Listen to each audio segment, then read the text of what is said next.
La légende du puits aux Antiquités de Sainte-Eulalie. Ça s'est passé quand ils ont fait la 20 à Sainte-Eulalie.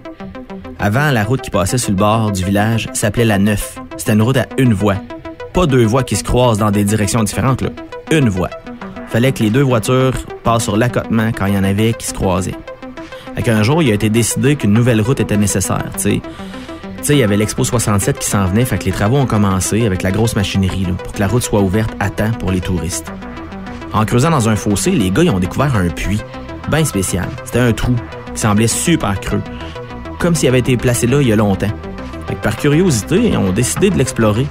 Le premier gars à y descendre, il est remonté avec une chaise berçante en bois, identique à celle de son grand-père, qui avait brûlé dans un des incendies de Terre Noire de Sainte-Eulalie. Le deuxième, il a trouvé un banc de quêteux. Comme il en avait toujours voulu un, il en avait vu un dans son enfance, puis il s'était dit qu'un jour, il y en aurait un chez eux, comme le veut la tradition. Mais il n'avait jamais pris le temps de s'en fabriquer un. Un autre a remonté avec une réplique parfaite d'une table de cuisine en chêne, pareille comme celle qu'il avait vue dans une maison ancestrale à Saint-Grégoire.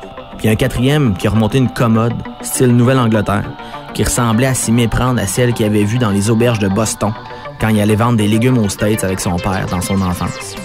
Puis ainsi de suite, là, pour tous les gars qui travaillaient sur le chantier. C'était un puits rempli d'objets provenant des souvenirs qu'on peut remonter un à la fois. Mais comme on n'arrête pas le progrès puis que le progrès devait passer par le puits, il a été scellé puis la route 20 elle s'est installée par-dessus.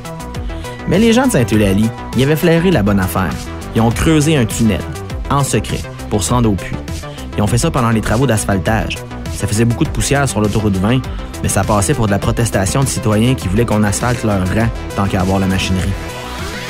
T'as-tu déjà remarqué que personne raconte avoir vendu quelque chose aux antiquaires de Sainte-Eulalie? Tout le monde achète là-bas, mais personne ne leur vend rien.